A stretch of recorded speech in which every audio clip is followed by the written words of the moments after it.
Hi, I'm Gareth Green, and in this video we're going to be considering composing a deceptive ending. Now you might be wondering what I'm talking about here, but it has got something to do with deceptive cadences, or interrupted cadences is another term for the same thing. But first of all, let me play you 4 bars, 4 measures that I've written that could be the end of a piece of music. Okay, this is how it goes.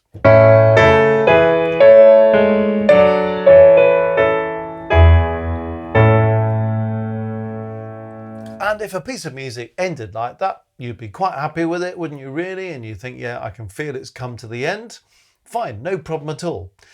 But, you know, it's a fairly kind of standard, slightly kind of plain, expected way of finishing a piece of music, isn't it?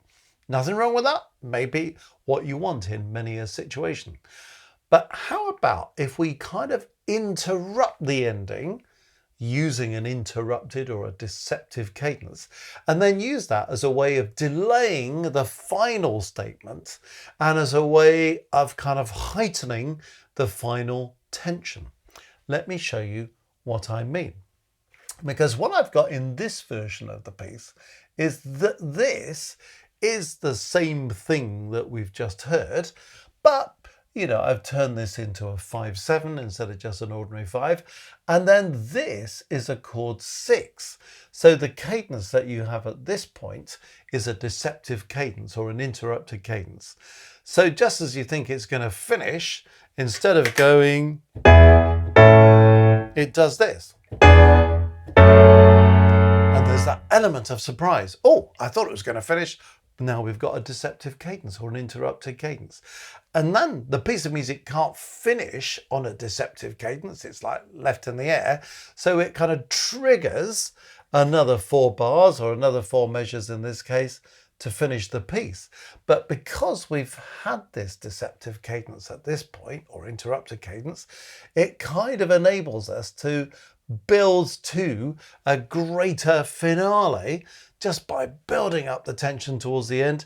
And we're beginning to think, okay, this is a rerun of that, just slightly differently organized in the harmony. It's the same harmony more or less, but just slightly differently organized.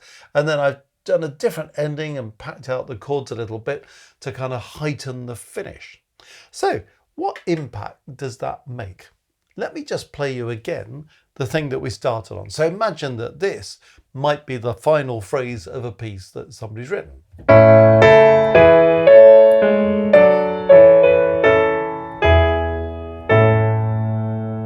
Okay, we can all go home quite happily. Now have a listen to this.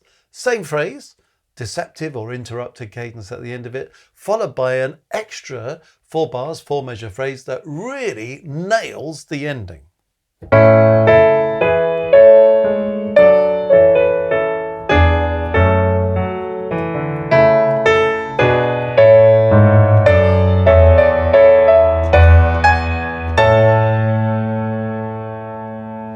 So you see what I've done? There are things that you can do to enhance the impact of that. Like, you know, I put in a crescendo towards the end. We had a sort of slow down of the last 2 bars, the last 2 measures. You can see that I've packed out these chords a bit. I've gone sort of higher than I did before. All of these things help to raise that sense of finality of the piece.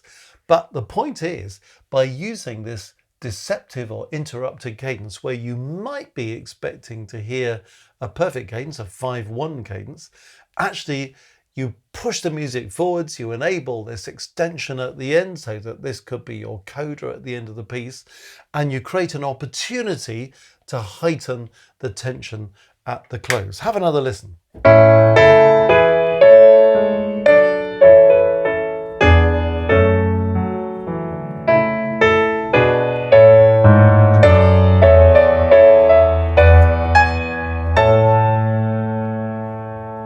So you can hear the impact of using that deceptive or interrupted cadence just before the final phrase. So it's a helpful little compositional tip that might come in useful if you are in that situation of thinking, I've got the ending, but bit predictable. What could I do that would just give us a lift at the end of the piece? A little musical idea for you there. Well, if you've enjoyed this, let me point you to the Music Matters website, www.mmcourses.co.uk. If you click on courses and you are a composer, you might well be interested in our composing courses. There are several there, but one that might particularly interest you is composing in sonata form. This is kind of how to get short ideas into longer pieces, but it also tells you lots of hints and tips about how to develop your musical ideas and glue them together in a longer structure that really works well.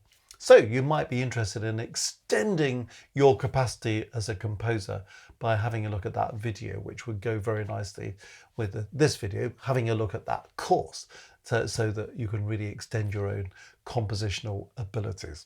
Lots of other stuff on the website, www.mmcourses.co.uk.